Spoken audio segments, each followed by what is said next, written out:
Labas vakaras. Labas vakaras šį penktadienį. Nežinau, kas kur yra susijungęs. Aš sakau lietingą penktadienį. Esu Evaldas Karmaza. Turiu garbės su jumis susitikti paskaitai apie temą vaikų motyvaciją. Matau, dabar pas mus yra 56 dalyviai. Ir raskit būdą savo pabūti, dalyvauti, klausti, pasimti minčių, idėjų, ką mes galim padaryti su vaikų motyvacija. Save pristatysiu. Aš esu psichologas, Evaldas Karmaza. Aš pradžiai dirbau su vaikais su negale, dirbau su vaikais globos namuose, paskui daugiau dirbau su vaikais susiduriančiais su nusikaltimais. Jau 8 metai, daugiausiai dirbu su vaikų grupėm, dirbu su suaugusiais, tėvų grupėm ir labai nemažai tenka dirbti su mokyklomis, su pedagogais. Noriu padėkoti šiandien Klaipėdos rajono švietimo centrui už organizaciją, už tokią modernę formą susitikti su jumis. Ir tai yra antrasis susitikimas, kas jau buvo praeitą kartą, labas vakaras antrą kartą savo patiem, kas pirmą kartą, tai aš taip kviečiu, žiūrėkit, tikiuosi jūs mane girdit, jeigu jau pradeda trukinėti garsas, sakykit, vaizdas gal čia nėra tiek svarbu, skaidrės jūs matot ir kartu noriu padėkoti Juliui už organizaciją ir jeigu kokie techniniai klausimai dėl registracijų, dėl garso, dėl skaidrių, jau tada derinkit tiesiai su Julium, o aš tada kviečiu į kelionę, kalbant apie vaikų motyvaciją. Dar pačiai pradžiai aš čia išbandysiu visą techniką, kaip veikia. Ir pirmiausia,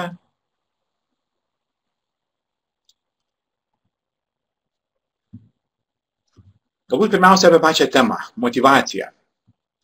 Jeigu aš jūsų paklausčiau dabar, o ko jūs norit? Nu dabar, tiesiog sėdit, stovit, kur jūs bebūtumėt, ko norit, ko labiausiai norit. Nes nesiečiau tai visiškai su motyvacija, bet gal kas miego, gal kas ramybės, gal kas, kad vaikai normalūs užaugtų, gal kas valgyt. Jūs pastebit, kaip mūsų norai keičiasi. O jeigu dar pažiūrėtume į vaikų norus, jeigu aš jų paklausčiau, ko jie nori, tai neretai jie gal pavardins man net greičiau, ko jie nenori. Kalbant apie darbus, apie mokslus. Kai jų nenorai darosi nuolatiniai, tada darosi problema. Vieną iš pačių pirmųjų paklausimų prieš gerų 20 metų aš gavau iš motinos, kuri perėjo skyrybas. Ir jinai pasakė, kad jai sunku matyti, kaip jos sūnus, 11-okas, tiesiog užgeso. Jis nepasidarė piktas, jis užgeso. Mama tada kreipėsi su prašymu, ar aš galėčiau jį netiesiogiai net pagloboti. Jis sakė, galbūt gal dėl to, kad vyras išėjo iš namų ir jis neturi į ką atsiremti. Sako, aš gal ir nesu tą, kurį atstos tėti, bet sako, kas skaudžiausia, kad atrodo jisai lyg griautų savo gyvenimą nieko nedarydamas. Galva turi, jis yra teigiamas, jo galima atvirai kalbėti, bet jo labai neretai atsakymas yra nežinau. Kai teko dirbti su globos namais, labai neretai būdavo tai, kad patys darbuotojai irgi sako, ko dar vaikams reikia. Atrodo, mes pasiūlom daugiau negu vaikai tie, kurie auga šeimose. Ir tada, kaip darbuotojai patys sako, kartais atrodo net keista, kad ypatingai tokios dienos kaip kalėdų periodas, vasaros periodas, atrodo, vaikams pasiūlai, jie kartais į tą pasižiūri ir atsako vienu bus dalykų, nenori, atsibodo, užkniso. Jūs matot pačioj skaidriai šitos žodžius, tai yra tas atsibodo, užkniso yra. Arba yra dar vienas žodis, kurį vaikai neretai pasako, yra vadinamasis nežinau. Jūs galite pasiūlyti kelionę, kartu savaitgalį praleisti, ar giminės aplankyti. Ir atrodo, kad vaikas galbūt vienintelio dalyko nori, tai palikti namuose prie televizoriaus, jis ten gerai laiką praleis. Motyvacija labai neretai kaip aštri tema kyla tuomet, kai vaikams reikia padaryti pažangą su mokslais. Aš gal dabar ir padėsiu nuo tos vadinamosios mokymosi motyvacijos, o paskui aš daugiau panagrinėsiu su jumis, kaip mes galim padėti vaikams tiesiog žengti priekį, tapti savo gyvenimo šeimininkais. Ir aišku, jūs visą laiką stekite, ką jūs galite ir savo asmeniškai pritaikyti. Aš kartu jums siūlau, turėkit kažkokią ar lapelį, ir užsirašykit tiesiog po vieną žodį, idėją, kas jums skamba, kas atrodo priimtina. gal ne viena iš jūsų esat ir išbandžius įvairiausių būdų, kaip ir ką galima daryti. Ir kartais ieško to rakto, tai tiesiog pažiūrėkite, ką galėsit išbandyti. Na ir tada aš gal ir pradėsiu nuo tos vadinamosios kelionės pirmiausia į mokymosi motivaciją, nes čia ir būna klausimai, kurias aš gaunu yra iš gimnazistų, tėvų, tai yra, kad o ką daryti, kai viskas sėdi, egzaminai šalia, atrodo pasitemti, to laiko nedaug lieka ir eitų mokytus, stengtųsi, o jūs galbūt atrandat, kad žaidžia, grįžta vėlai vakare, arba muziką tiesiog klausosi, arba iš viso užsidaręs. Ir kai su vaikais susitinku, irgi taip neretai būna sako, kad atrodo, kad mamai čia labiau reikia to egzamino pažymio, o ne. Atsiminkit, aš susitinku dažniausiai su atvejais, kurie yra sudėtingi. Tai, ką aš pasakoju, tai nebūtinai jūsų situacija, nes vis tiek psichologai ateina tuomet, kai atrodo jau išbandai viską ir neveikia, ir tada jau būna toks lėtas kelias ieškojimas, kurgi čia viskas susipainiojo, kur atsitiko taip, kad vaikai pastatė sieną ir net savo tėvam ir neprisleidžia į savo minčių pasaulį. Taigi, tas mokymosi motyvacija, tai pasižiūrėkime, yra tai, ką mes vadinam, suaugę turi savo darbus, vaikai turi savo darbus. Kas į darželį, kas į pradinę klasę, kas į progimnaziją, kas į gimnaziją, yra užaugti, turi tą darbą užaugti ir mokytis. Ir vienu metu esu vedęs tokias vaikų grupės apie tai, kaip jiems sekasi atvirai bendrauti su tėvais. Ir vaikų klausdavau, sakau, o ką jūs atsimenat vakar tėvai su jumis kalbėjo? Tiesiog, spontaniškai, iš atminties, ką vakar su savo mama ar su tėčiu kalbėjote. Labai įdomu atrasti, kad vaikai labai neretai pamini keletą temų ir jos kartojasi daugelį šeimų, ne visose, bet daugelį šeimų. Ir tas vienas iš tų pokalbių temų ir būna, tai yra, kiek gavai, tai yra, kokį pažymį tu gavai ir dabar, aišku, yra tie elektroniniai dienynai, galima pasižiūrėti. Kitas klausimas, kurį dažnai tėvai užduoda, tai yra apie ar pavalgiai, ar kur tu buvai. Ir kartais tiek ir išeina paklausti. Vaikai sako, daugiau nuo ką? Daugiau, atrodo, čia tiek. Aišku, ne visi. Yra šeimos, kurios labai daug kalba. Yra šeimos, kurios iš viso prie pokalbių neprieina.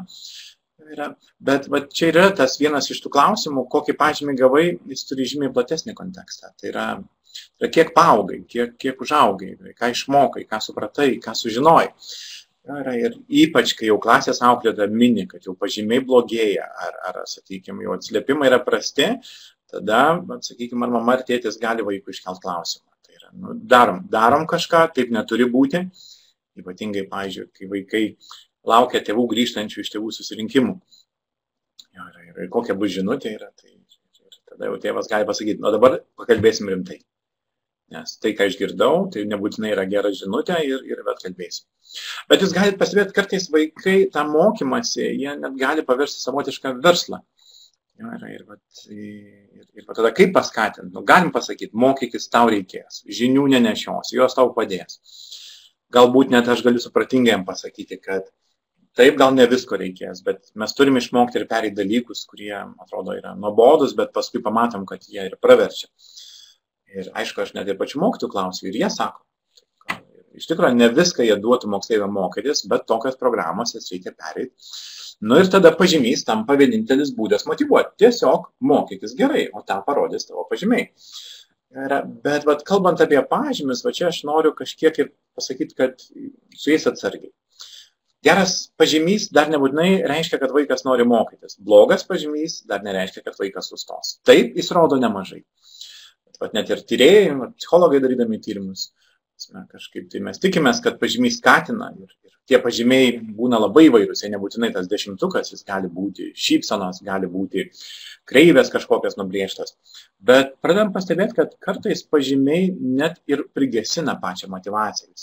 Pavyzdžiui, galite pamatyti, kad, sakykime, vaikai tada, jeigu aš siūlau šiaip pasimokyti, tai jie gali klausti, ar bus pažymiai, ar rašys pažymiai, jie nelabai ir nori. Pradeda mokytis tai, ką reikia, tokia iki paprasto dalyko yra. Arba tiesiog ieško tų lengvų užduočių, ten, kur galima greitai gauti tos pažymius.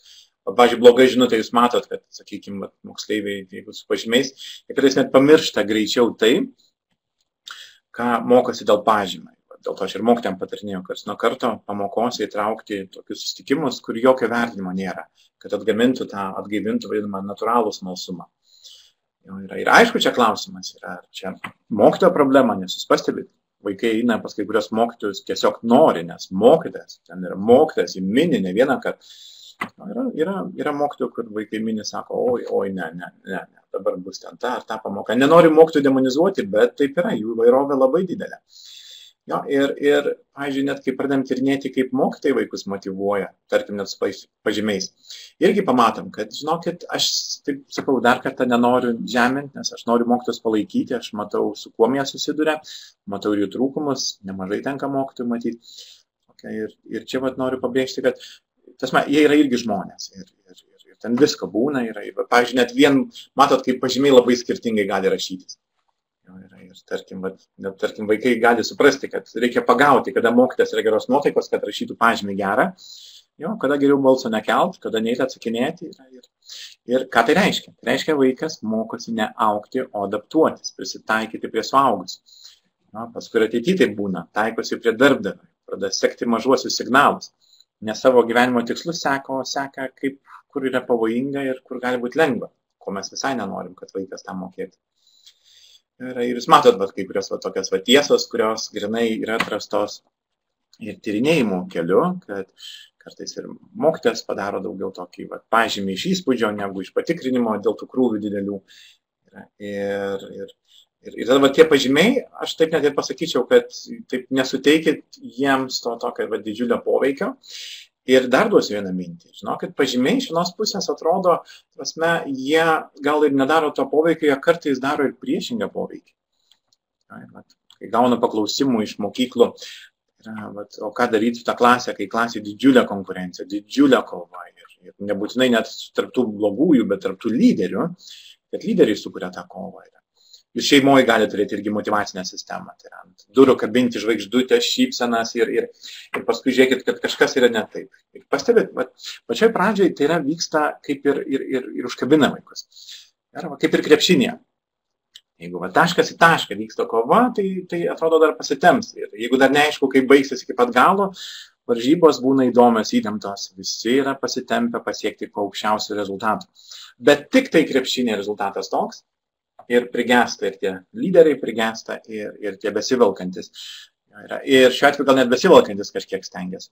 Su vertinimu ant durų, ant sienų, su pažymiais kažkiek panašiai. Kai tik pradeda skirtis pažymiai, vaikai jau daugiau tada jam, žinot, kaip jie, yra tos varžybos, bet jau jos nėra tiek vežančios. Šiuo atveju dėl to aš taip ir siūlau į pažymius, tas klausimas, kiek gavai, jis nemotyvuoja. Jis geriausia yra tik informacija, maždaug pamatyti, kur yra vaikas, bet ne tas kelias yra, kaip jį būtų galima paskatinti. Norim pasiūlyti vieną tokį terminą, kuris į mokyklą tyliai skinasi kelią, ir čia jau yra nuo mokytojų iniciatyvos priklauso, bet aš noriu pasiūlyti, kad ir šeimose išbandytume. Tai yra taip vadinama pasiekimų portfelis, arba dar vadinamas pasiekimų aplankas. Ką tai reiškia? Žiūrėkit, kai jūs organizuojate savo gyvenimą, labai neretai mes būna net ant šaldytuvo sudedam lapelius, ką padaryti. Nupirkti dešrą, nupirkti, išvirti, atvežti, ten užregistruoti, dabar mokesčius, ten būtinai deklaruoti ar dar kas. Ir taip tampa mūsų gyvenimas toks kartais lapelių gyvenimas. Kas jau paskui perkelia į mobilų telefoną, aplikacijas radęs yra. Ir labai neretai būna, tai vadinamas toks tas to do angliškai, arba ką padaryti. Padarai, išbraukia, viskas įveikia ir toliau formuojasi tas sąrašas, tai yra, kad visko galvoje nelaikyti. O čia pabandykit kitaip įsivaizduoti. Net ir savo iniciatyvą pabandykit save vertinti kitų principų. Tai yra ne ką padaryti, o kas jau padaryta. Pažiūrėkit, kaip tai veiks jūs. Tai yra, jeigu paimtumėt, kad ir nuo gegužės 1, nuo tos šventinės dienos, ir žiūrite, jūs ne ką padaryti, nes tas jau galvoje yra, o kas jau padaryta. Ir savotišką vesti kaip kaupiamai, jo neišmest lapelio, o kaupti, dėlioti žemėlapius, lapelius. Ir čia duosiu dar keistesnį patarimą. Jeigu, tarkim, jūsų viena iš temų yra maisto valgymas. Ir atrodo per daug suvalgėt. Neskubėkit kol kas kovoti su to, pabandykit paprastą dalyką. Nufotografuoti visą maistą ir kaupti tas nuotraukas. Vieną vietą, pavyzdžiui, ką per savaitę iš viso suvalgėt. Taip su darbais panašiai. Taigi, šiuo atveju, kalbant apie mokymąsi, čia būtų gerai vaiko klausti, ką išmokai. Kažkokį lapelį užžymėti, jeigu vaikas nerašantis, ką sužinojai, ką atradai, ką supratai, darželinio amžiaus vaikas, o ką išmokai ir kaupti. Pradėkim nuo sienos, pradėkim nuo kažkokių tai durų, ar internete, gali būti kažkokia programa. Ir tai bus vadinamas ne to-do listas, o tas jau done listas. Žiūrėkit, kaip tai atrodo. Tai atrodo, kad jau tu pradedi matyti tą vadinamą savo pastangų rezultatą. Nes kai visą laiką tik turi eiti priekio, įsivaizduokit vaikui, diena iš dienos, reikia vis augti kažkur. Kartais ir būna taip, kad tada paskui suaugęs tu ir toliau matai, reikia vis kažką padaryti, šeimą sutvarkyti, pinigus uždirbti, paskolą grąžinti. Ir galų gale belieka vienintelis dalykas, ko belaukti, tai yra pensijos. Aš gal per grubiai tą sakau, bet tą matymas, kas jau yra padaryta, kartais pas mus iškrenta, o jis gali labai motyvuoti. Susipažinkite su tą mintim, tokia, pavyzdžiui, su vaikais, tokia vadinama fiksuoti kurį laiką, tarkim, kad tai yra jo perskaitytų knygų kiekį, fotografuoti. Tai gali būti jo sutvarkyto kambarių skaičius, sutvarkyta ir padėta. Paruoštų patiekalų namuose skaičius, galų gale tėvams padėta mašinų kiek kartų išplauta. Ir jie patys gali pasakyti. Ir tarkim, galbūt net jis pasakys, kad jisai pradės kaupti, kiek kartų žaidė ir kiek perėjo lygių. Tegul. Nes čia jis pradės lavinti tą vadinamą tokį jau apskaitą, skaičiuos savo pasiekimus. Tarkim, gal tai yra ne tai, ko mes norėtume, bet gebėjimas jau yra tas, kuris pradeda augti. Ir paskui labai svarbu yra tą vadinamą nuolat peržiūrėti. Yra tas tokias kaip parodos, tarkim, savaitės gale, ypač mėnesio gale, yra tokia bendra paroda. Peržvelgti kaip nuotraukas, kaip būna su giminė susirenkam. Dabar tai Facebook'e daugiausia peržiūrėm arba prabraukiam. O atsimenat, kaip būna tie tokie albumų peržiūrimai su draugais. Mes kartu ten žiūrim, o čia atsimeni, tu buvai. O čia būtų darbų peržiūrimas. Ir galite labai įvairiai. Tiek namuose, tiek gali būti, tarkim, tas vadinamas pamokų turinys, ką vaikai mokosi. Tai mano siūlymas, kaip iš lėto nuo kiek gavai pažymys, pereit prie to, ką jau išmokai ir pažiūrėk, kiek kaupėsi. Na ir kitas dalykas yra, iš esmės, vaikai mokykloje turi pakankamai triukšmingą aplinką. Ar darželį, ten veiksmas vyksta greitai. Ir norint, kad vaikas augtų, aš siūlau turėti tokią vieną taisyklę ir vadinamą augimo vietą kurti. Ir pradėkit nuo namų. Aš ją gal dabar primityviai pavadinčiau, tai yra namų darbų vieta. Gal tas net žodis namų darbų vieta nelabai tinka, aš ją pavadinčiau augimo vieta, savarankiško augimo vieta. Ir žiūrėkite, ir jums kaip tėčiams, mamoms irgi siūlau, turėkit vietą, kur jūs ilsitės, bet turėkit vietą, kur jūs augat. Nes gali būti papildoma zona, tai yra jūsų stalas. Ar tai gali būti tokių lentynėlių sistema, kur nesumaišykite augimo ir poilsio vietos, nes jos taip ir bus. Tai mes ilsimės beaugdami, kažką darydami vis ten teliką žiūrim, pavyzdžiui, kad ir virtuviai. Ar net lovai, kur turim ilsėtis, nusinešam knygą ir augam ją skaitom. Tai kartais yra gerai atskirti tas vietas. Yra. Aš atsisėdu prie stalo ir, pavyzdžiui, noriu sutvarkyti ir jaučiu nėra jėgų, einu į poilsio zoną. Išbandymas, atrodo, tokia geografiškai aiškiai atskirti. O su vaikais taptų labai svarbu jiems irgi sukurti tokią vietą, kurią aš net pavadinčiau savotišką kaip kajutę. Jūs matote, po 4 punktų. Ir čia atsargiai, čia labai yra svarbu tą vadinamą tokį psichologinis jaukumas, o ne vizualinis jaukumas. Ir kai kuriems žmonėms patinka tokios uždaros erdvės. Žinot, kaip kai yra stalas su daug lentynėlių, kitas gali turėti pakankamai tuščią vietą. Labai siūlau tokią, bet stalas jis būtų pats toks, žinot, kaip yra vadinamas apgyvendintas. Ne daiktų jame prikrauta, bet jis toks yra lietimui net jaukus, bet nebūtinai yra gražus. Gali pasibėti, kartais yra kai kurie stalai, kurie jie kviečia. Jeigu einat į panaudotų ten baldų parduotuvę, čia yra uždavinys. Ne jūs vaikui perkat, vaikas turi pažiūrėti, ar jam čia yra tokia vaizdas, jisai eis į augimo pasaulį. Tai būna tokia fantazija. Ir kitas dalykas, tai yra, mes turim vaikam padovanoti tą vadinamą kultūrą, kaip dirbti. Nes jeigu aš, pavyzdžiui, tarkim, mokau jį lietuvių kalbą, tai jūs pastebėte, tai yra pratybos. Tiesiog mes einam žingsnis per žingsnį. Tai, pavyzdžiui, A raidę ir tu mokais, ir kartoji. O kaip mokėti dirbti, čia irgi siūlau tą išmokti. Tai, pavyzdžiui, paimkite smėlio laikrodį, arba, tarkim, tai yra vadinamieji prisukami kiaušiniai, pomidorai, kaip vadinasi pomidoro technika, kur vaikui klausiam dabar 1 minutę, arba iki kol suskambės, tu dabar skaitai. vartai, pieši, braižai ar siūni, tvarkai, jo, ir tada pauzė. Jo, yra toks vadinamas laikas skirti nedidelį, tik tai tam ir bandyk, o jūs šalia stebite. Ir pauzė. Ir vėl žingsnis, ir pauzė, ir tarkim gali būti 3 žingsniai, ir tada gali būti didesnė pauzė. Nes matot, kaip, pavyzdžiui, vaikai dabar daro namų darbus. Jie labai neretai yra ir maistą atsineša, jo, jie atsineša muziką pasileidžia, dar kažkur televizorius veikia, paskui internete pasileidžia ir Facebookai, dar žaidimas koks fonė yra ir dar daro namų darbus. Tas multitaskingas jis neduoda to rezultato. Tai reiškia, mūsų mintis nedirba 2 frontais. Jos šokinėja, o tai reiškia ir nuovargis ateina greičiau. Taigi, ką geriau? Sistemingai. Pavyzdžiui, kaip ir tėtis rašo laišką, 1 minutę, daugiau neištemsiu ir tada gali atsipūsti. 1 minutę ir tada atsiranda vidinis įgūdis, jis toks vadinamas ritmingas ėjimas į priekį, ką reiškia, kad mes žingsniuosim ilgiau, ką reiškia, kad mes netaip bijosim paties proceso, nes žinom, kad tuoj bus pauzė. Kalbant apie motivaciją, šiandien jums vieną mintį tikrai norėsiu įpiršti. Mokytis nedirbti, o mokytis daryti kokybiškas pauzes, kad ir labai nedidelės jos gali būti su mintim, gali būti pabėgti, kvėpavimo pratimas, o su vaikais yra tas vadinamas šuolis, nedidelis laiko šuolis. Tada jis gali nuo minutės šoktelt iki 2, iki 3, iki 5 ir va tada pas vaikus atsiranda tokia vidinis įgūdis. Skaitai, atsipūti, skaitai, atsipūti, skaitai, atsipūti. Ir tada pas juos nėra to tokio, žinot, kaip namų darbai, kai tu įdarai tokia ir atrodo, tu turi tempti, nes atsipalaidavimas bus tik tai po kurio laiko. O čia jisai žino, kad, pavyzdžiui, atsipalaidavimas gali būti po 2-3 minučių. Nu ir jis gali padaryti didesnį. Jo, ir tas toks ritmas lengvesnis. Nėra sprinto, yra toks ėjimas, o einantis gali daugiau net kažkiek nueiti. Tai va, ir kitas dalykas, aišku, mes turime sekti savo kūną. Tai yra, motyvuotas žmogus pažįsta, kada jis yra palūžęs ir kada jis yra energingas. Žinot, kaip, kai tu su savim žiauriai kovoji, tu pastebi, kad kartais tu jėgų daug atiduodi, rezultatas mažai. Esat girdėję tą vadinamą 20-80 taisyklę. Tai reiškia, per 20% laiko padaro 80% darbo žmogus. O dėl ko studentai kartais būna, tarkim, per paskutinę naktį padaro maksimaliai daug. Nu, tada aišku, jie galvoja, kodėl reikia mokytis visą laiką, jeigu gali padaryti paskutinę naktį. Nu, bent jau prieš paskutinę. Nes ta mobilizacija yra ir mūsų kūnas irgi taip dirba dienos bėgė, yra jis kada aktyvus, kada jis eina į snūdą.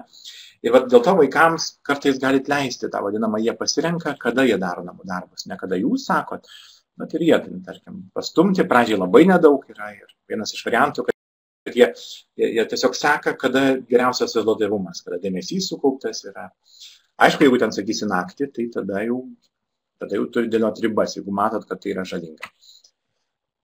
Na ir aišku, tas vadinamas mokymosi stilius, jis gali būti labai įvairus. Vienas gali ten toks daugiau stovintis būti, jis gali būti ten šuo įleistas į kambarį ir jam yra gerai. Bet vaikas jau pats turi paaiškinti, kodėl. Jo, tai vadinamas, leisim, jeigu paaiškins. Jo, tu gali taip mokytis, daryti, tvarkytis, jeigu paaiškinsi, kuom tau tai yra gerai. Na ir kitas dalykas, dar anksčiau aš negaudavau tiek užsakymų, bet šiuo metu aš gaunu vis daugiau ir daugiau paklausimų ir iš mokytojų, ir iš tėvų. Tėvai būna tyliai klausia, o ką daryti su mokytoju, mums nepatinka. Ne ta ir mes nežinom, kartais noris perkelti į kitą klasę, kartais noris perkelti net į kitą mokyklą, kad tas, kaip sakoma, trūksta dėmesio mokytojų. Kai kalbi su mokytojais, irgi pastebi, kad tėvai būna labai po vieną ateina ir prašo maksimaliai daug dėmesio jų vaikui. Ir tas balanso jausmas yra ir įtampa auga. Aš matau, tarp mokyklos ir tėvų įtampa auga. Net tarp darželio ir tėvų jinai tokia ir kai kur jinai prasprogsta. Šitie 2 metai tai yra ir kartu konfliktų metai, kai man tenka spręsti, padėti, talkininkauti, kaip surasti santykį vėl iš naujo, kuris sugriūva tarp mokyklos ir tėvų. Tai šiuo atveju jūs pastebit, idealių mokytojų nėra daug. Jeigu mokytojų klausiu, jie irgi sako, oi, kokių tėvų būna. Bet čia, aš kalbant apie motivaciją, noriu duoti vienams mintį. Suaugusius santykius palikti tarp suaugusių. Tai reiškia, vis tiek, jeigu galite, palikite tą mintį, kad koks mokytojas yra, tu ir iš jo gali daug ką išmokti. Turėkite tą žinutę. Nes pabandykit bent kartą pasakyti tokią frazę be žodžių. Ai, ką tas mokytojas? Žinokit, vaikui to užtenka ir jis tą nešasi kaip vėliavą, o ką šitą mokytoją? Ir viskas, jie, žinokit, uždeda psichologinę sieną, mokytoja gaunasi tokia kaip nurašytas objektas yra Ir gal tik tai mobilizuosis, kai jau bus ten egzaminas, ar jau kai yra įtempta situacija. Todėl net jeigu mokyti, darželio auklėti nepatinka, palaikykit vaizdą vadinamosios profesijos. Žmonės, kurie moko ir už jų nugarą slepiasi tau galimai įdomus mokslas, žinios, atradimai yra. Tai tą mokėti atrasti. Mokytojai nebūtinai tau turi patikti. Ir va čia viena iš minčių. Ir kita iš minčių tai yra, pažiūrėkite, kartais tai būna, kad vaikai grįžta blogos nuotaikos namo, iš kiemo, iš darželio, iš mokyklos. Nu ir kas atsitiko? Aš klausiu, kas? Sakyk, ai ten lindo tie. Arba atėmė, arba skolą augino. Problemų masė yra. Ir pažiūrėkite, kartais mes mobilizuojamės būtent tuomet, kai vaikui skauda. Tada jau sodinamės, ateik čia, kalbėsim. Tai dar kartą kartu, ką tau pasakė. Ir aš matau, ir tai būna kartais tu tiesiog nori padėti vaikui, kad jis to skausmo nepatirtų. Bet kur yra problema? Problema yra ta, kad tada vaikas jisai kažkaip suprantat ir vėl visą dėmesį orientuoja į tos blogus santykius. Pabandykite turėti tokią taisyklę. Bet kaip aš ir dabar jūsų galiu paklausti. O šiandien skambinot tiem žmonėm, šalia kurių jūs augat? O vakar ar skambinot tiem žmonėm, su kuriais jums gerai, šalia kurių jūs augat? Rytoj šeštadienis, o jūs rytoj paskambinsit ar pabendrausit, susitiksit su tai žmonėm, su kuriais jūs augat? Išeiti iš to tokio aptarnavimo arba kartais tokio per didelio dėmesio į probleminės vietas ir tiesiog paklauskit, pabandykit vaiko klausti. Ar yra draugų, o ką su jais darai? Ar rytoj pasimatysi, ar susirašysi ir viskas. Tokia pokalbė neskirti vien tik sprendimui problemų, nes tada taip ir gaunasi, tokia atrodo vien tik tai našta. Tai tas vadinamas dėmesys pozityviems santykiams yra. Na ir aišku, kitas dalykas yra, žinot, kaip yra gerai savo taip pasakyti, kad mes nelaukiam geriausio rezultato. Taip galima sakyti, bet žinokit, vaikai, darydami geriausią rezultatą, jie mato, kad jis nėra. Ir tada mes neretai kartais net išprovokuojam jų stabdį, rankinį stabdį. Nedarys, nes jis nepadarys geriausiai. Ir tada gerai yra tokia taisyklė, geriau, padaryk dar geriau. Tai reiškia, pasistengti truputį daugiau, negu tai buvo anksčiau. Tai va čia būtų kalba apie tą vadinamą tokią jūsų žinutės vaikui, kol jisai mokosi. Na ir aišku, labai neretai auginant vaikus ir būna tą pagundą, kad kaip ir suprantam, ir vaikas supranta, kad reikia mokytis, reikia padėti, reikia augti. Ir tas žodis reikia atsiranda. O ką daryti su vaiku, kai o jam nereikia? Jam neįdomu, jis pavalgęs, šiltai gyvena. Jūs pastebėt, kartais būna toks klausimas, ar tikrai reikia čia tam kambarį atskirai, ar sudarė geras sąlygas, mes nepadarėme meškos paslaugos. Ir paskui prieini tyliai savo išvadas, kad, kartais čia užteks su juo geruoju, mes turime padaryti tą griežtai. Tai vadinama, tai yra, žinot kaip, nepatinka, priversim. Dabar, greitai. Čia aš jums kaip psichologas galiu irgi papasakoti apie technikas, kaip priversti vaikus. Nes yra tų triukų, atsargiai yra kai kur žala ir praeitą kartą kalbėjom.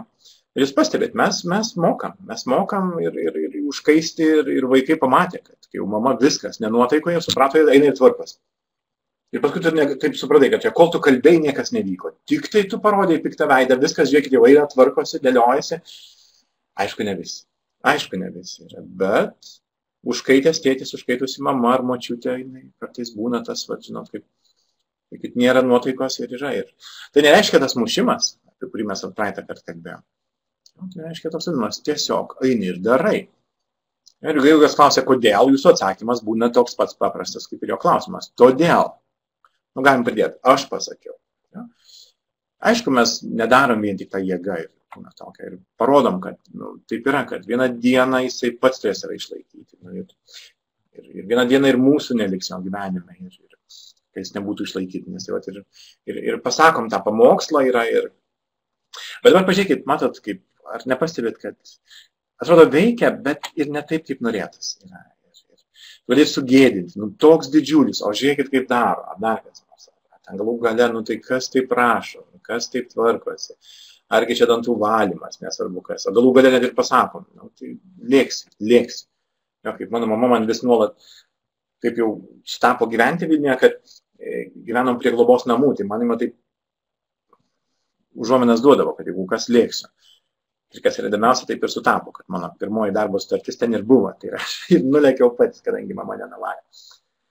Bet taip yra, kad kaip suaugę mes duodam tų pamokymų, kad jie tokie yra emociškai prisotinti yra, kad ne tiek grasinimai, kiek tokie negadink savo gyvenimo, baigi čia nesąmonės, galų galia, kuom tu galvoji, kas taip daro. Ir aišku, ir vaikai randa būdų, kaip išbūti, jūs pastebite, tokia ir akių vartimas, ir valimasis, ir jie net kartais atsako teisingai. Pavyzdžiui, paprasčiausias dalykas, mama, o tu, ir ką mes dabar atsakysim. Jie turi laiku mėgoti, o mes neinam. Ir suprantat, ir mūsų tie moralizavimai, pamokymai kartais lysta. Tai galim pasakyti, mes suaugę, kai tu būsi suaugęs, darysi tą, ką tu nori. Dabar eini ir augi. Ir aišku, tai būna, kad jauti, kad tai nėra tas. O kitaip neišeina. Yra šeimos ir ne viena, kuri galvoja priešingai. Tasme gal tada, kaip jį čia paskatinti teigiamai. Jūs pastebit, net ir šitas mūsų kursas vadinasi pozityvi tėvystė. Tai yra kažkaip gal tą teigiamai, bet tų neigiamų jausmų, be privertimų. Ir vienas iš tų variantų yra, tai aš nežinau, laiką kartu praleisim. Žaisim, eisim žaisti kartu. Padarysim namų darbus, eisim pažaisti. O galiai į kelionę važiuosim. Ar jūs pastebit, kaip vaikai greitai atsineša iš mokyklos, matė pas vieną moksleivį ir jisai nori.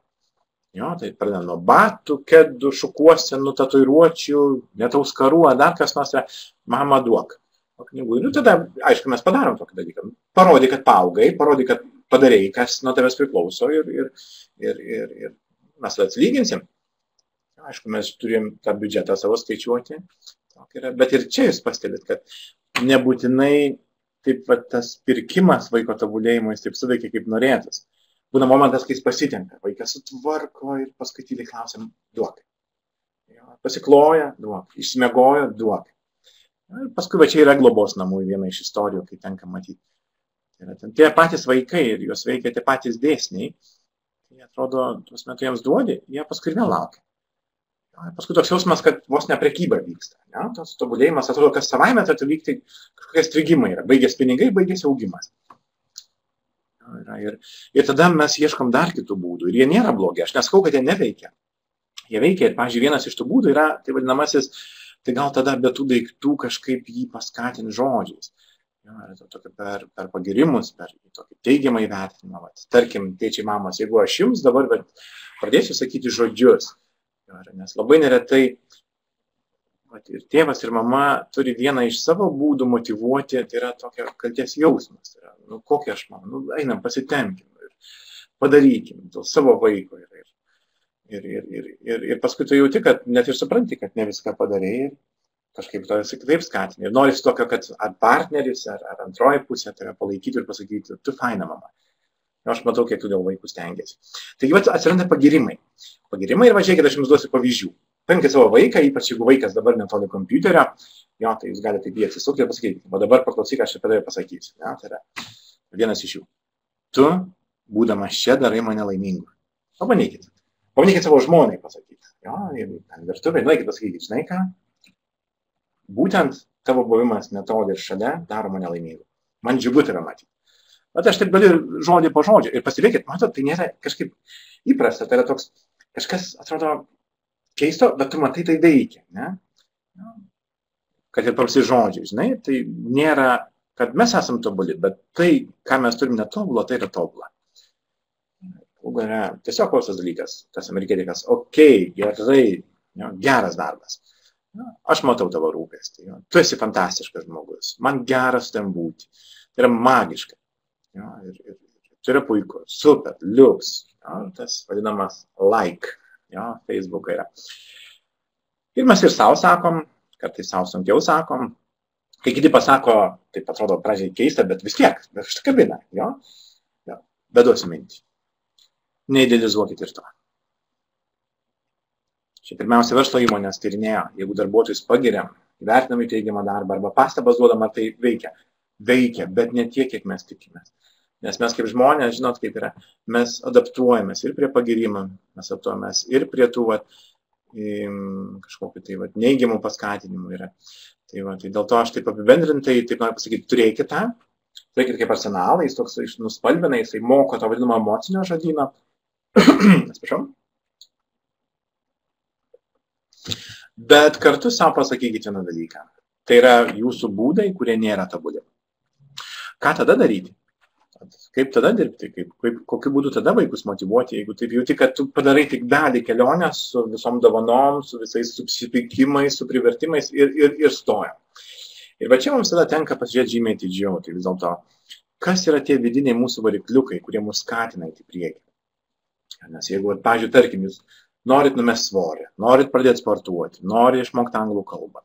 Mes, žinokit, veikia tie patys mechanizmai kaip ir vaikai. Ir būna savo daraisi dovanas. Ir paskui tu jauti, kad, kaip ir pasidarai, tada tokias darai, jas retai arba didelės darai. Arba net bari save.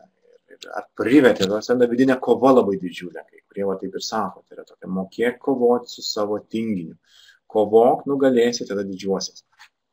Ir matot, pavyzdžiui, net sporto klubai, ką jie išparduoda pakankamai pigiai metinius abonentus, nes jie žino, kad didžiausia dalis žmonių po keletą savaičių sustos.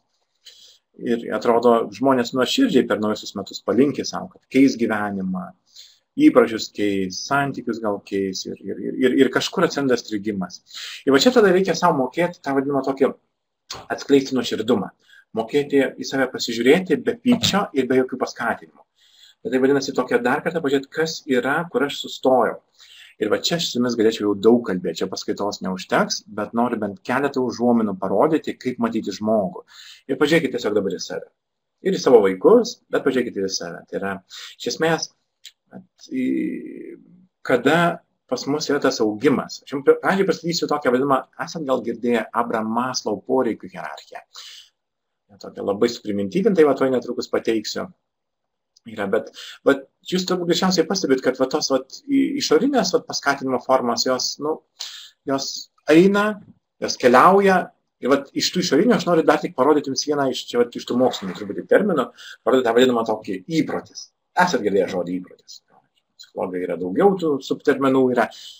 Ir kai kur būna, tu įprantėti darbą. Tiesiog eini. Net ateina šeštadienis, net ir šeštadienį kelies eiti darbą. Džiaugiesi, kad nereikia. Ir tie automatizmai formuojasi. Ir kai kur vaikai eina į mokyklą, kodėl patys nežino. Taip yra tokia, atsiranda šeimos ritualai, toks stumdymasis nuo pat pradžių, iki kol su mašina susadinam. Bet ir išeina. Ir net jeigu jūs pramiegat, tai vaikai jūs prikels ir jie lauks, kol jūs vėl stumdysit, nes tas tokia rutina nesiformuoja. Ir, pavyzdžiui, yra vaikai, kurie išmoksta tingėti. Išmoksta neiti į mokyklą. Tada jiems tenka iš naujo mokytis. Čia net be jokių paaiškinimų tą formuoti įgūdį. Kai kurie žmonės išmoksta vėluoti. Taigi, iš esmės, mes turim daug įgūdžių. Kai kurie žmonės išmoksta pasiduoti. Čia mes turim terminą išmoktas bėgiškumas. Tik maža problema jis jau pasuoja. Ir paskui tu supranti, kad gal ir nereikėjo pasiduoti, bet, jau taip gaunas. Labai greitai. Ir tada tu kažkaip tai ieškai tų kitų šaltinių, kaip eiti į priekį, kaip save paskatinti. Ir vienas iš jų tai yra tas, tapti save šeimininku. Jokių išorinių poveikių, jokių kovų, jokių tokių kažkokio saldainio ar torto yra, bet toks kaip stilius atsiranda. Ir kaip jį išugdyti, tai pasižiūrėkite, kaip mes tą galim padaryti. Tai gal pirmiausia, mes turime išmokti tą vadinamą padaryti inventorizaciją. Kad mums bus labai sunku eiti į priekį, tai yra tas vadinamas augti, čia žinių tas poreikis, atradimo, supratimo, mokymosi, arba net galų gale pritaikyti savo žinias, mes turime pasižiūrėti, ar mūsų yra 3 baziniai poreikiai nėra pažįsti. Labai yra sunku eiti į priekį, kai paprasčiausias dalykas miegas pažįstas. Bet aš tą labai pastebiu, vaikai labai nustoja kokybiškai miegoti. Jie miega priskyrę kaip prie trukdžio. Kai tėvai miega, tada gali jie normaliai su draugais pabendrauti. Mobilus telefonai tapo jų sugulovai. Planšetės, jau duodi vaikui ir jis įpranta. Ir jis nešasi, sukuria tai tokį kaip ir kenčia miegas. Tada 1, 2 pamoka, nuo 8 ryto yra toks dreifavimas.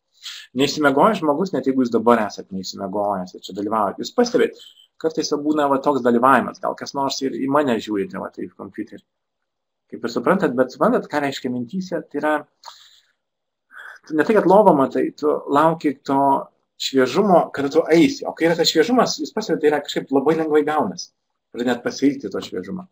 Tai tą vadinama miego higiena. Ir kartais tenka mokytis iš naujo. O jūs gal pastebėt, būna tai vadinama baliai, kurių bijai.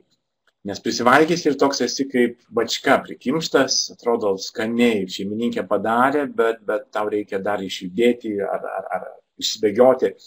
O yra kartais tokie pavalgymai, kai tu pavalgai ir toks lengvumas yra, ir sotumas, ir lengvumas. Ir tada turi mokytis, kaip valgyti ne vaizdo maistą tokį, kad valgo ne receptoriai, valgo kūnas. Ir tie fiziologiniai poreikiai, aš jos dažniausiai 3 išskiriu, tai tokį sveiką miego ritmą, valgymą ir judėjimą. Tai kas gali paskui, atrodo paprasti dalykai, sukuria lengvą dieną. Tu tiesiog jauti, yra energijos ir paskui tu matai aplinkinius, jie tokie prisnūdė, o tu eini. Ne tau pavydį, ko tu taip gerai jauties. Su vaikais labai panašiai. Tai nėra paprasta taip juos paskatinti tą daryti, tai yra tokia kartais nuolatinis stumdymasis, bet bent jau šeimoje turėjo tokią taisyklę. Mes turime padėti kūnui jausis gerai, tada jis mums padės eiti į priekį. Ir tokia su jais sudaryti sutarimą, kad nesaldėsis mus veža, ne įspūdis veža, o savijauta mus veža. Ir to neužteks, nes jūs pastebėt, mes kartais jiems sukuriam labai geras sąlygas, jie turi savo kambarį, jie turi savo žaislus, jie turi savo kompiuterį, jie turi savo... Pasme, kad fiziškai atrodo, vaikai vis daugiau turi. Bet jie kartais sustoja dėl kito dalyko, saugumo. Saugumas tai nėra, kai yra ramu. Saugumas tai yra, tu žinai, ką daryti, kai yra blogai. Ir čia klausimas ir jums, jūs pažiūrėkit, kiek jūs jaučiatės kaip mama, kaip tėtis, kaip mokytoja saugiai. Saugumas tai toksai, kai tu jauti, kad net kai yra sunku, tu gali išbūti. Tu sulauksi paramos, galų gali bent supratimo. Arba bent jau žinai, kaip su savimi išbūti, išliūdėti. Kartais tenka vaikus mokyti, kaip verkti. Mes mokom, kaip neverkti, o aš siūlau kaip tik išmokyti, kad bus situacijų, kai pyksi ir kaip pykti. Bus situacijų, kai neaišku, ką daryti ir ką darai su savimi. Ne toj situacijai. Kartais kaip yra pereiti, mes vadinam žodį. Yra atsparumas sudėtingom situacijom. Ir kaip žmonės mes galim atlaikyti sunkius tos dalykus, turim žinoti kaip tie paprasti dalykai. Ne už vaikus jie patys. Esat girdėję tokį posakį, negadinkit vaikų, darydami jiems gyvenimą lengvą. Tai neaiškia, mes turim juos kankinti, bet tas aiškia jiems duoti receptą, kaip pereiti. Bus laikas, kai su mama susipyksim, nepabėk nuo sprendimo. Taip yra, mama pyksta, tėtis pyksta. Tai reiškia, sėdėm sprendžiam. Ir dabar dar vienas dalykas. Ar jau tada mes norim augti? Pavalgėm, išsimegojam, jaučiame saugus, jaučiame, ką galime atsiremti. Pavyzdžiui, tas atsiremti su paaugliais ypatingai. Tarkim, gal jie jau neprisleidžia tėvų, bet gal jau bent jie turi vieną suaugusį žmogų arba vyresnį, kurį jie gali priskirti prie savų. Mes turėjimas savo žmogaus kartais ir duoda tai jausmą. Užtenka jį kartą per mėnesį pamatyti ir tu jauti, kad turi atramą. Pasidomėkite tokią programą, Didysis brolis, Didžioji sesuo. Įvertinama kaip viena iš efektyvesnių. Vien dėl to, kad jie tada suranda kažką, į ką gali atsiremti. Jis nieko neaiškina, bet bent jau su juo būti, dalyvauti, matyti ir kitą gyvenimą. O kitas dalykas yra pletkai. Šiuo atveju kaip ir atrodo neetiška siūlyti, o aš siūlau. Mokėkit pletkavotis. Ne apipletkinti, o pletkavotis. Čia yra irgi viena iš mūsų žmogiškų savybių. Yra tokia šnekėti visur apie viską. Vyrai būna pavargsta.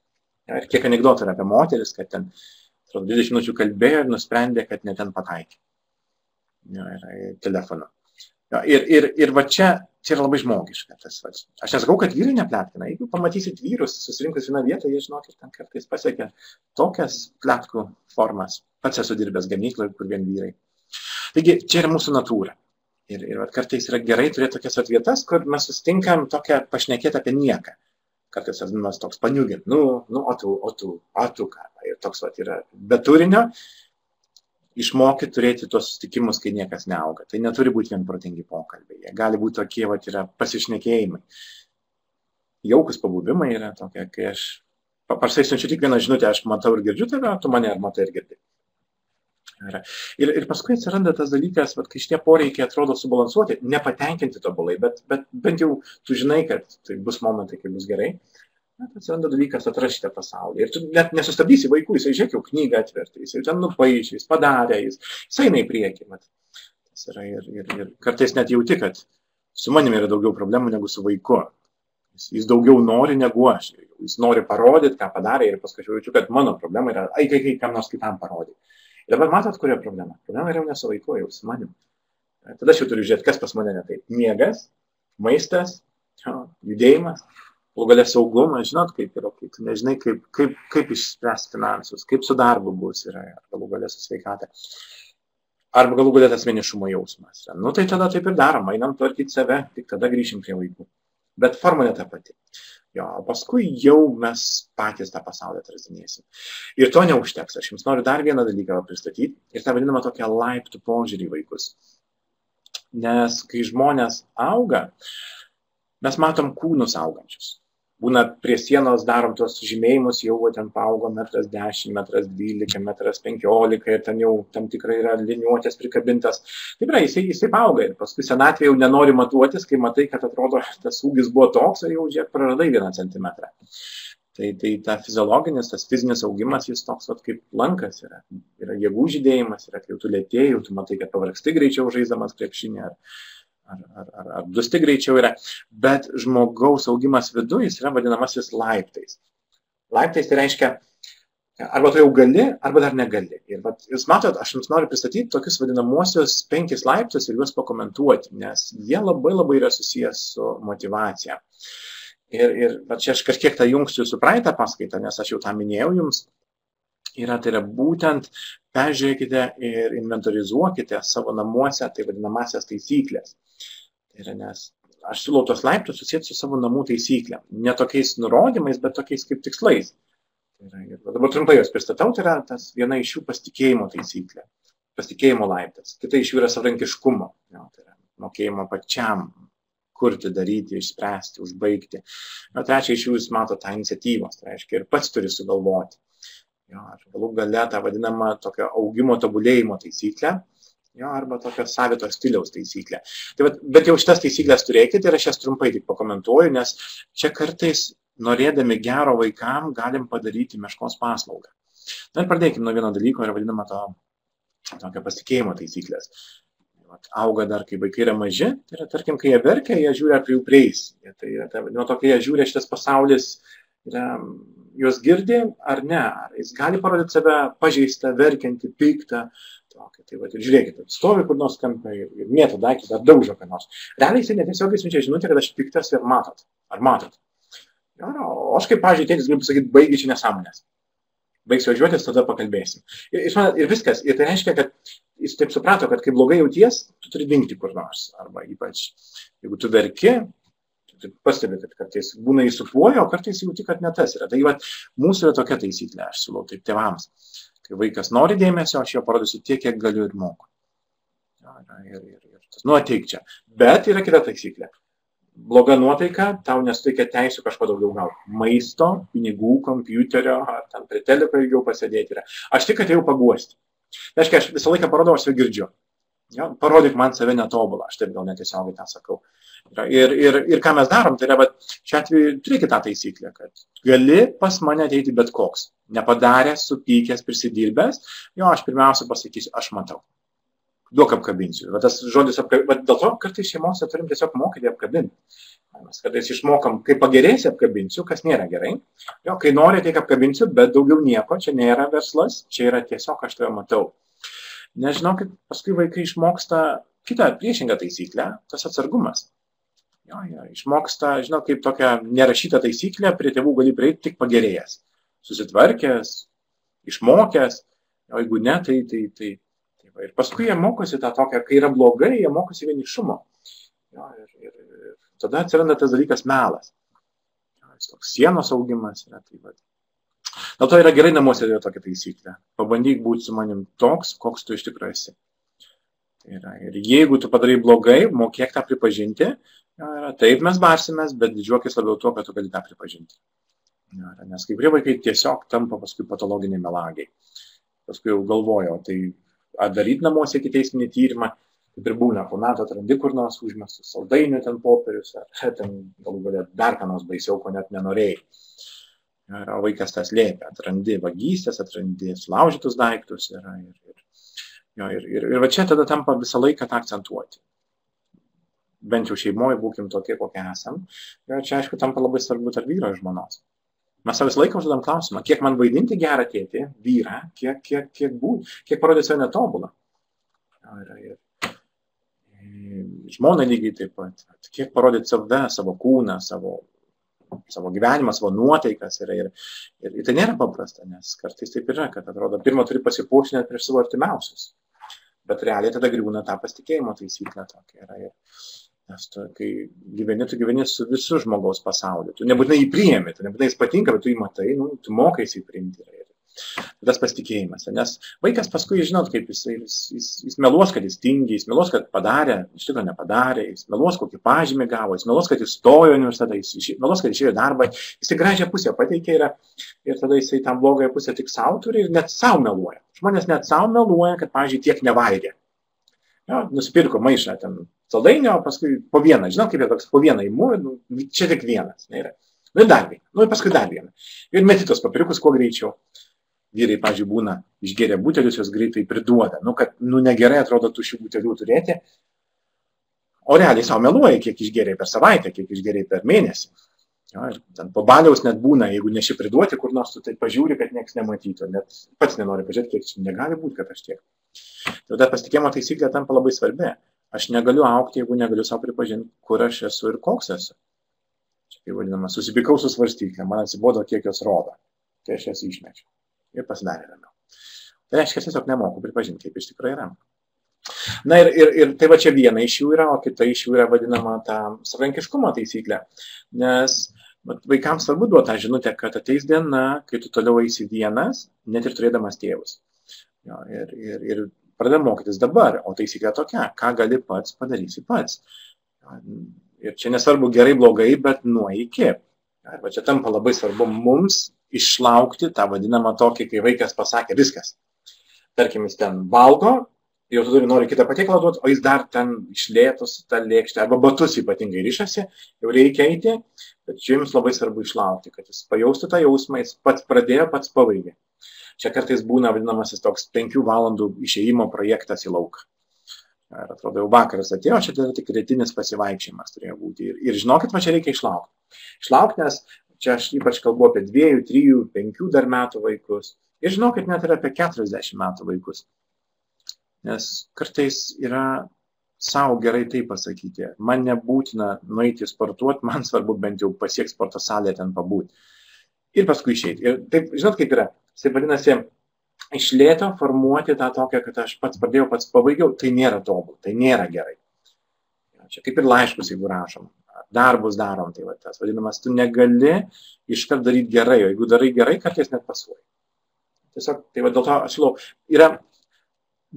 ką darai gerai, yra tik 4 taisyklė, mano siūlyma yra toks, kad ką gali pats padaryti pats, nesvarbu kokia kokybė.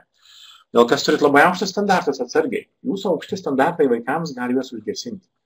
Kai tėtis savo gyvenime yra daug pasiekęs ir jisai toj dresiruoja savo sūnų, kad man nedarytum nesąmonių, klaidos ir netleidžiamas, žinokit, šitie vaikai išmoksta tėčius įveikti kaip? Pasiduodami.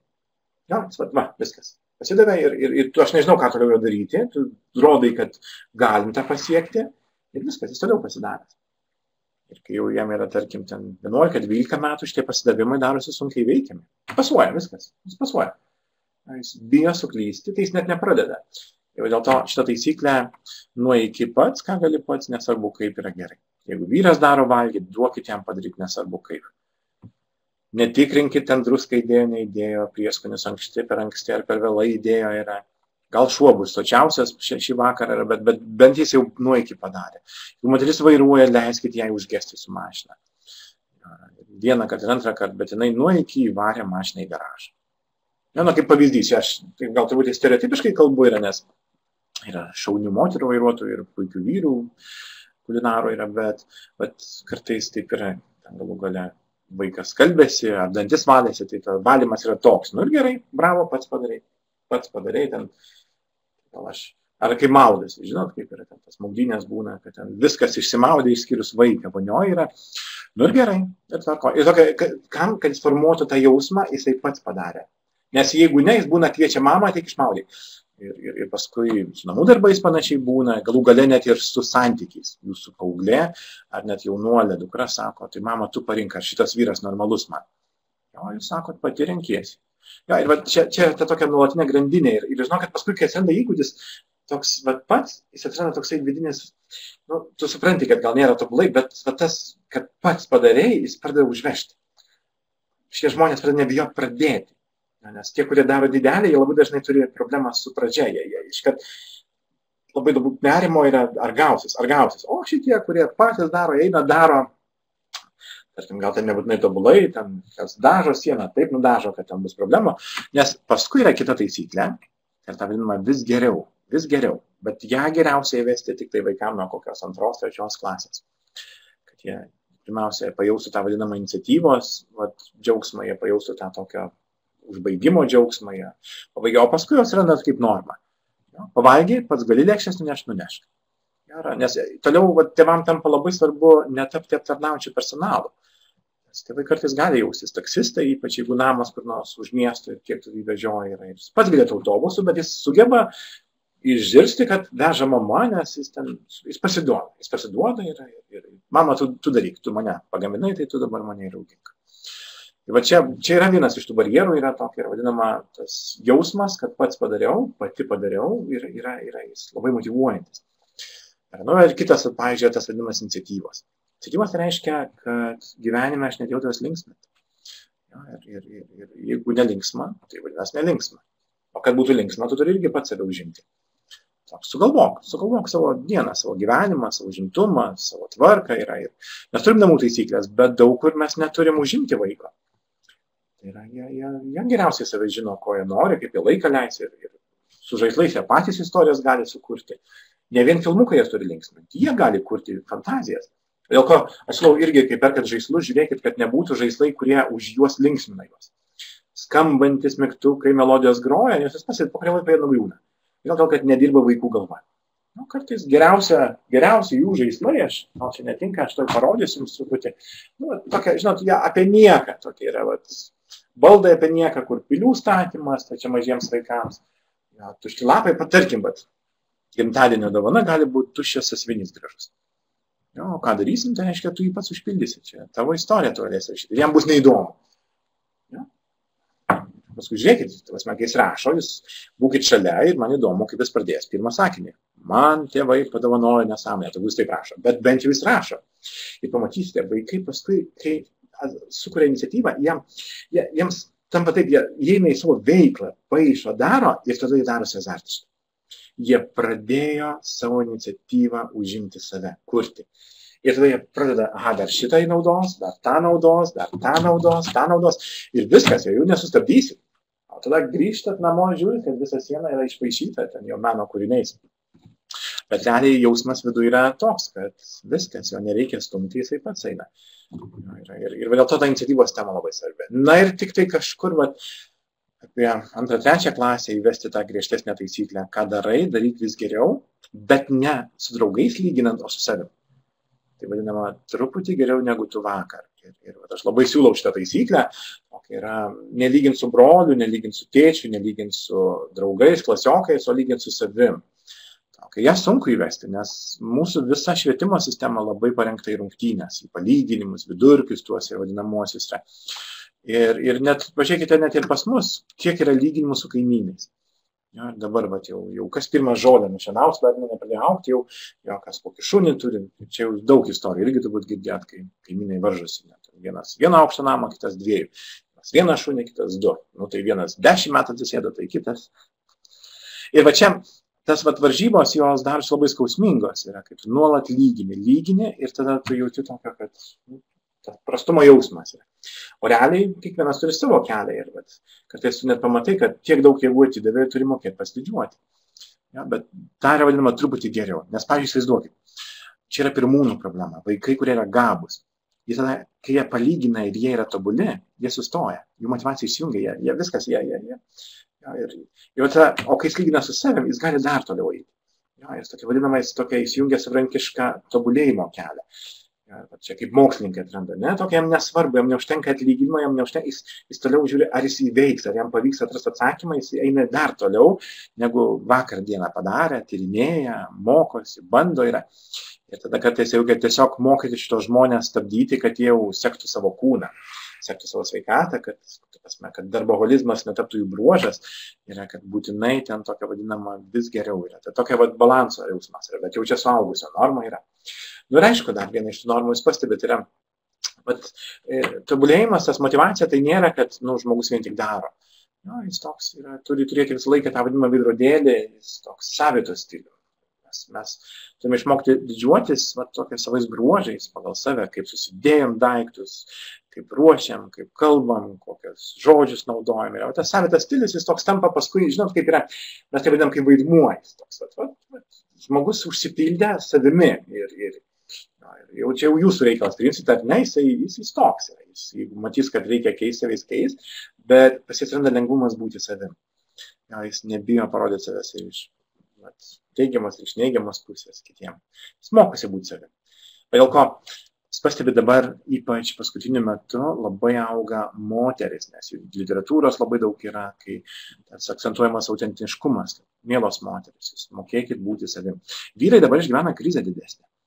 Tas jausmas, tai su kuom save lyginti, ką būti panašiu, kad būti vyru. Čia mes turime ir berniukų klausimą. Kaip juos auginti, ypač kai auga tarp moterų, su kuo jas lyginti. Ir čia yra geras tas laiptelis, vadinamas savo stilių suformuoti. Ir būti savitu tokiu yra. Ir svarbiausia tokio turėti santykį su savim. Jis vadinamas pokalbis su savim ir geriausias teisėjas yra pats savo. Nes bijok šito savo teisėjo. Ne tai, kad bijok, bet su juo tarkis labiausiai. Nuoširdus pokalbiai. Motyvuoti žmonės turi šitą bruožą. Vadinamas toksai metakognityviniai gebėjimai, kas moksliškai skamba, o paprasta kalba yra pokalbiai su savim. Tai galbūt ir religiniai pokalbiai yra, bet tie su savim jie yra labai labai svarbus dalykas. O dėl ko, pavyzdžiui, aš jau vaikams, kad jie būtų motyvuoti, dažnai rekomenduoju tos vadinamosius dienoraščius. Bent jau mokytų išreikšti mintis, gal iškart neperskaitys, bet paskui dienoraščiai tampa tokie vadinamieji būdas apibendrinti dieną, pažvelgti atgal, kas sekėsi, kas nesisekė. Tai štai yra tie laiptai, kur aš labai noriu jūs pakviesti paversti taisyklėm. Taigi pakartosiu, kaip matot, viena iš taisyklių yra vadinama mokėk parodyti save tokį, koks esi. Visais pliusais minusais. Kitas dalykas, ką gali pats, padarysi pats. Dar vienas iš jų yra, tai vadinamas, ir pats turi užimti, tai yra sugalvok. Tu gyveni savo gyvenimą, ne aš tavo gyvenimą gyvenu. Ir dėl to neskubėkit savaitgalį linksminti savo visos šeimos ir jie turi prisidėti, kad savaitgalį būtų gyvenimas. Ir ką darysim, ir kaip darysim. Tai nereiškia, kad tėvai turi vieną aptarnauti vaikus ir jiems turi būti gera. Ir kitas dalykas, truputį geriau negu vakar, tik su savim lyginant ir mokėti, turėti savo vidinį balsą, tarkis su savim. Tam pas save turi mokėti su savim tartis yra. Tai va, o dabar aš toliau su jumis keliauju į kitą dalyką. Tai yra, mes dar turim su jumis apie 20 minučių ir aš tada, jeigu kas nors iš jūsų, aš matau dabar jūsų truputį tekstą, kas aprašyta, aš kaip suprantu, su garsu yra problema. Dar kartą man paminėkit, parašykit, ar viskas gerai su garsu, ar girdit mane?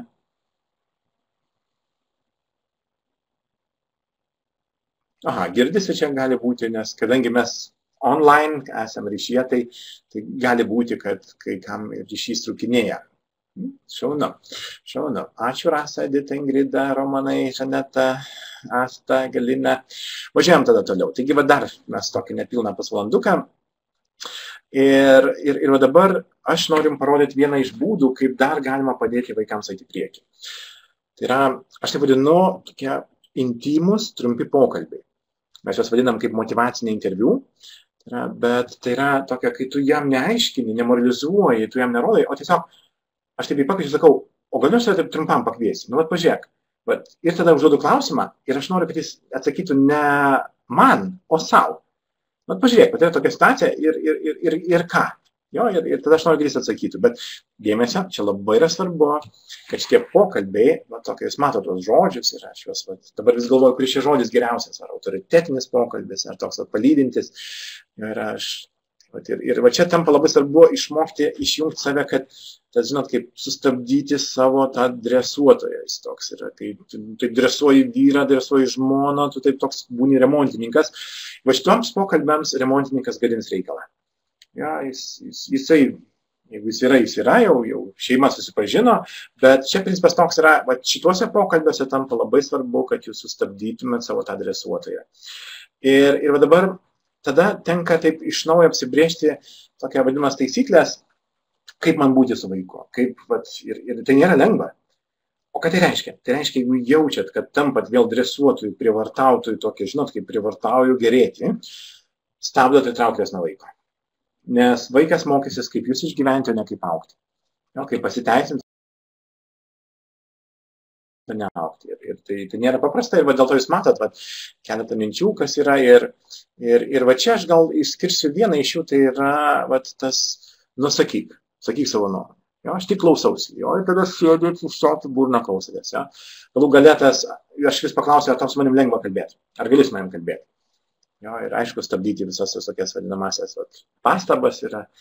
Ir aš ypatingai noriu akcentuoti tą vadinamą tokį. Ar galim sutarti, kad net jeigu nesusikalbam, bent jau leidžiam man būti šalia.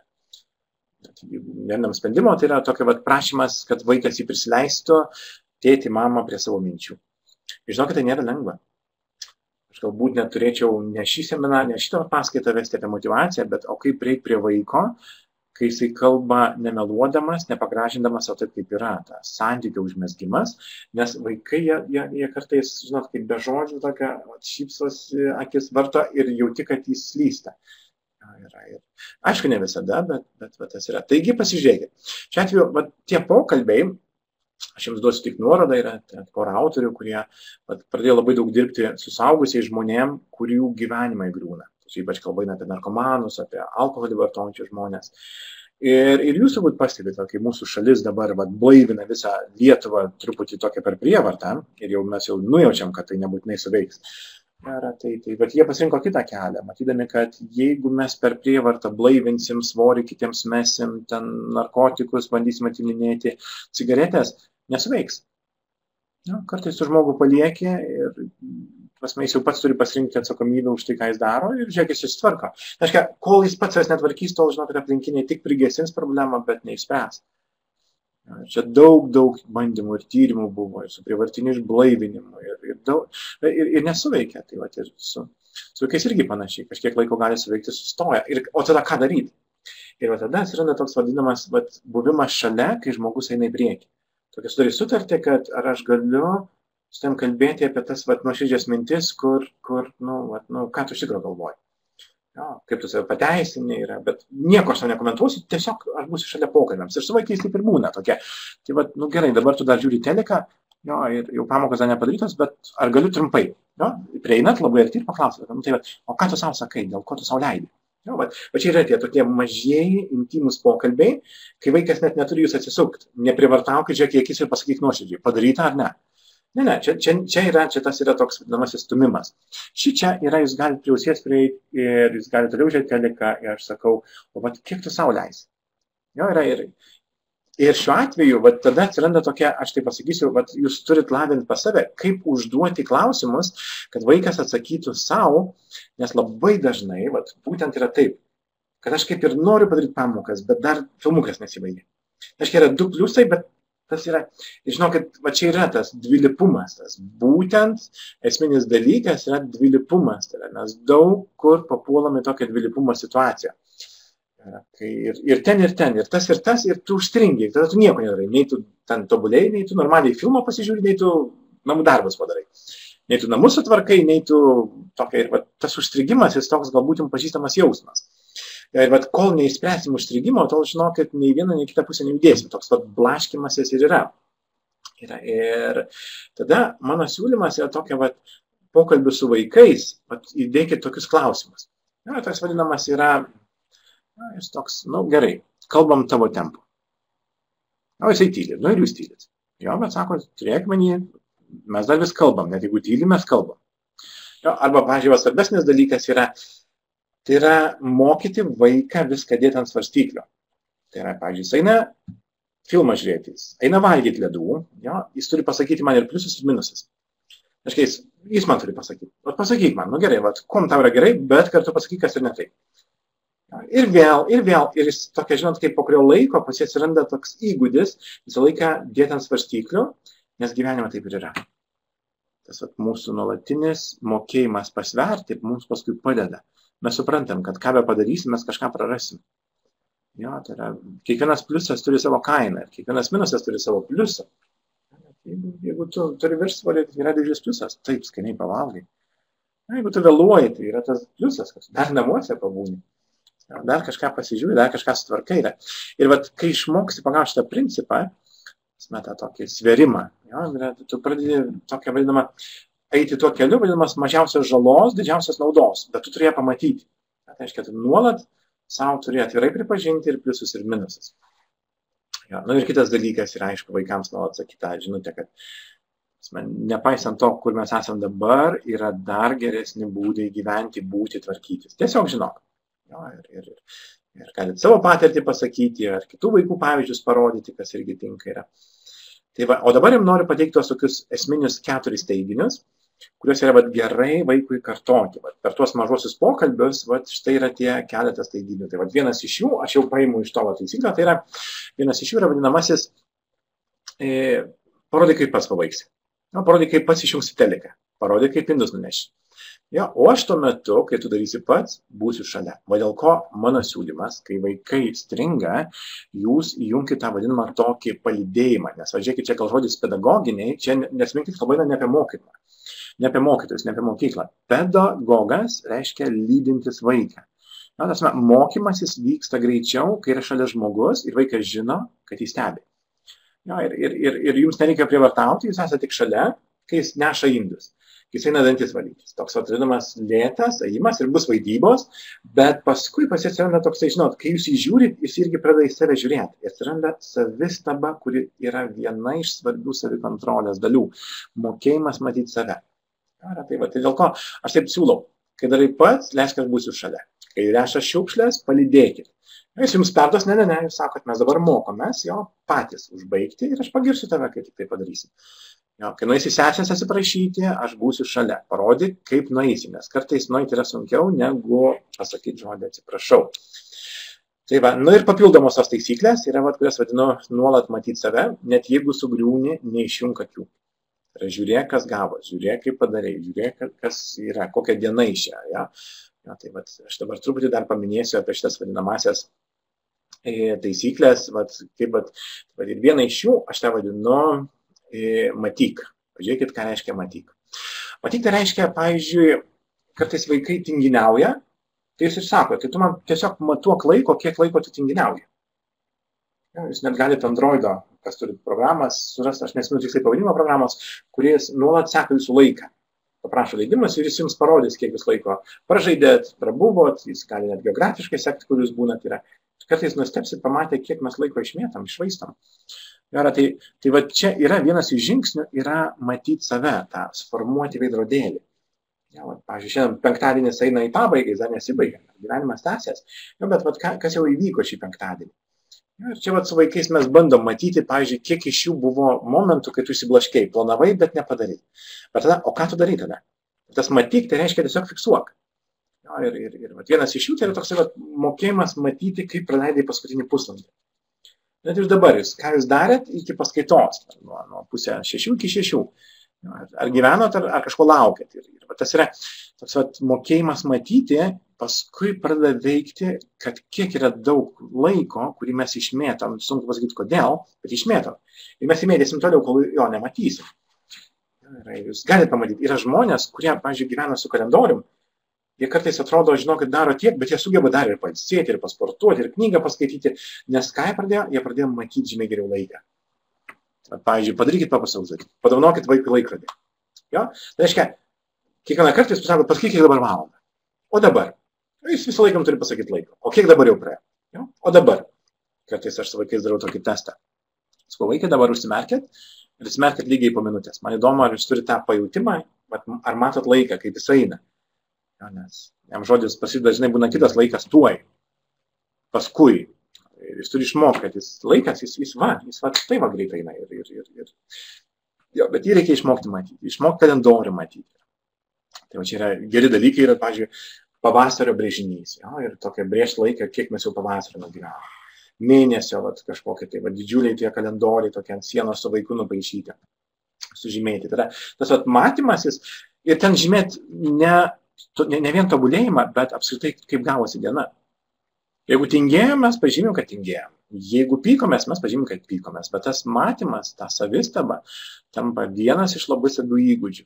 Nes kai matai, tu žinai, kur esi ir ką reiktų keisti, ir kur tu praleidi tas progas mokytis.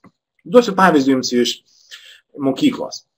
Aš vaikam padalinu tokius lapelius. Sakau, vaikai, žiūrėkit, praeitą pertrauką jūs praleidot ar pragyvenot? Aš sakau, o dabar tuoj bus pertrauka ir jūs šitą pertrauką galit sugalvoti, ką jūs net nuveikti, tokia, čia jūsų mintis. Jie turi užrašyti, jie pasiema, jie užrašo, ką norėtų nuveikti per pertrauką, jeigu tai būtų jų valia. Jis yra ta valia, bet labai dažnai toks jausmas, kad jie stumia laiką, kol bus galima eiti namo. Ir, pavyzdžiui, užrašo vienas išeiti į lauką, kitas užrašo nubėgti į parduotuvę, trečias paprasčiausią dalyką nueiti į valgyklą, o ketvirtas nueiti į tualetą. Ir žinokit, kaip nustembu, matydamas, pavyzdžiui, sakau, vaikai, dabar žiūrėkit, tuoj bus pertrauka, imat lapelį ir padarykit tai ir pažiūrėkit, ar gavos. Nesigavo, tiesiog planavot, bet nesigavo. Ir aš žiūriu, su visai kita energija puola tą daryti, tokia, kai jie mato tą laiką, nes jie turi pasimatuoti, kiek laiko bus 15 minučių pertrauka. Jiems leidimų nereikia gauti, jie sau duoda leidimų, jie subėgioja žymiai greičiau, jie pamato, kad, atrodo, turėjo netilpti, sutilpo. Pavyzdžiui, net yra toks įdomus dalykas, ką aš matau, kartais vaikai eina į tualetą ne tuomet, kai nori, o tuomet, kai jau neiškenčia. Tada būna tik prasideda pamoka ir jau mokytojas prašo mokytoją, ar gali paleisti. Jūs galite pasibėti tokį dalyką, kai ruošiatės išvažiuoti iš namų, tada pas visus atsiranda visokių reikalų. Nueiti tą, padaryti tą, surinkti tą, prisiminti tą ir kai kurie net remontus pradeda, nes labai dažnai nebūna to matymo laiko. Jau matai, tu bandai per paskutinės 10 minučių padaryti viską, ką buvo galima padaryti, kai laikas išslydo. Bet tas matykis yra ir, pavyzdžiui, vienas iš jų yra matyti, tiesiog kiek laiko skiri namų darbam. Aš kol kas nesakysiu kiek, bet tu tiesiog pažiūrėk, kiek laiko skiri.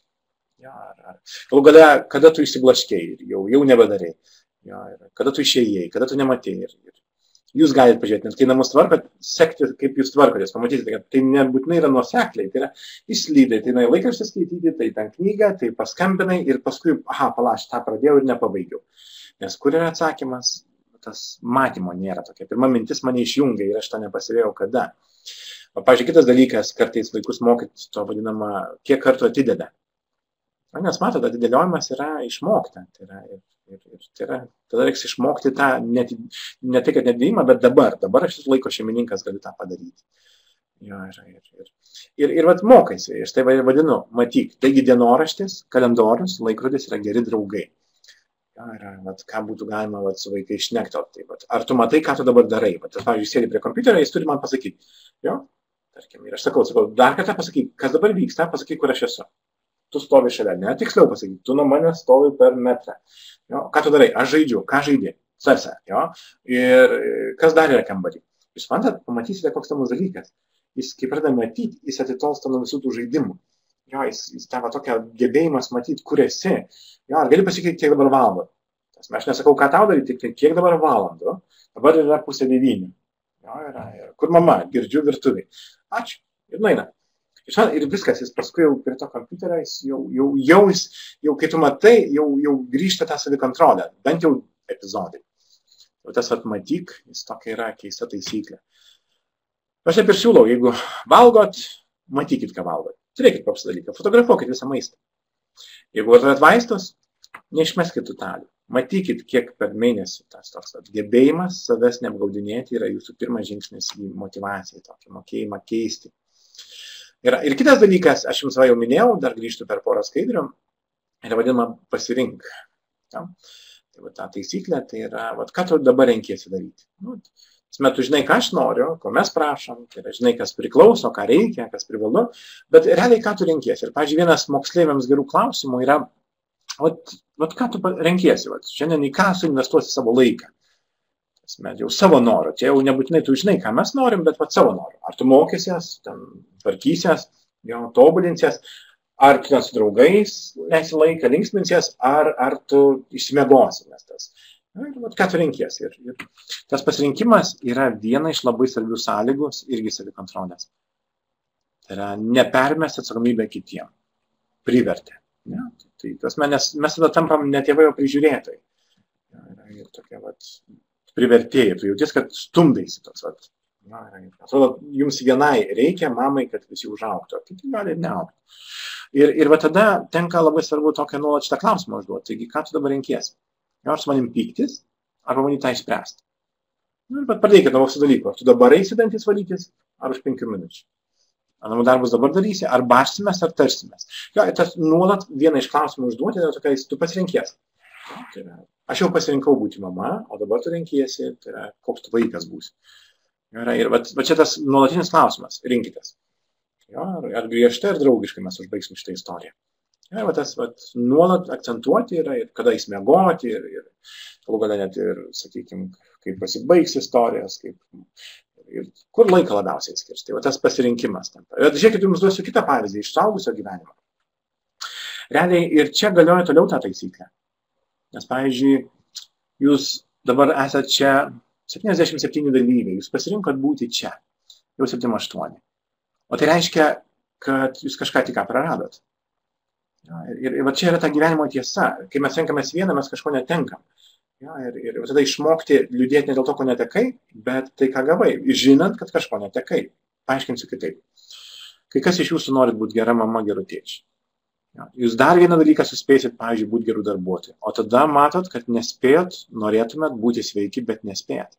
Nes jūs pasirinkot būti mama, ir kartu dar darbus nešatės namo, ir tada miego sąskaitą mes tempiamės. Kai kas, pavyzdžiui, renkasi jausis gerai, ir jis nori būti gerų darbuotojų, tai tada jis suprantat, jis, pavyzdžiui, namus paverčia, tarkim, tą vadinamą tokią, jis nepasirinko būti tėčiu. Jis kaip ir ne prieš, jis sutinka, jis susitokia, bet jis pradžiai pasirinko būtent darbą, jis visą jėgą save atiduoda, ir matot, kad reikia pailsėti. Tai jis ilsis. Gal kas nors dabar jūsų kambarį, kitam kambarį pasirinko ilsėtis. Tai čia yra žmonių pasirinkimas, bet svarbiausia, ar jie žino, kad jie tai pasirinko. Reiškia, kad tada jie negali pykti ant kitų ar ant savęs, kad kažkas nesigauna. Mano gyvenime lygiai taip pat. Aš kai kur renkuosi būti psichologas, ir paskui renkuosi ten būti šeimos žmogus, bet paskui aš jaučiu, kad jau su kūnu pareina. Jeigu aš tik tai dėmesį skiriu kūną, aš jaučiu kažkas kitas lysta. Ir tas toks, kad tu bandai visur būti geras, jis labai yra sunkus jausmas.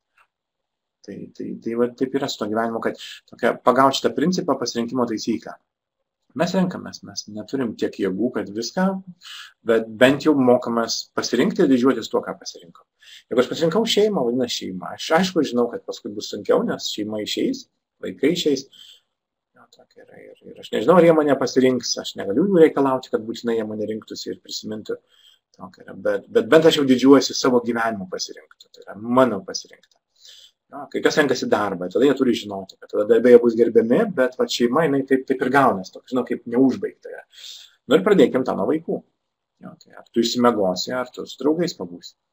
Tada tu negali pykti ant mūsų, kai mes keliam tave. Negali pykti ant savęs, jeigu tu toks suirzęs vaikštai, nes tu neišsimiegoji. Tu kažką gavai, bet čia jau praradai ir čia tavo pasirinkimas. Ir vėl šiandien klausim, o ką tu šiandien renkies? Taigi renkis.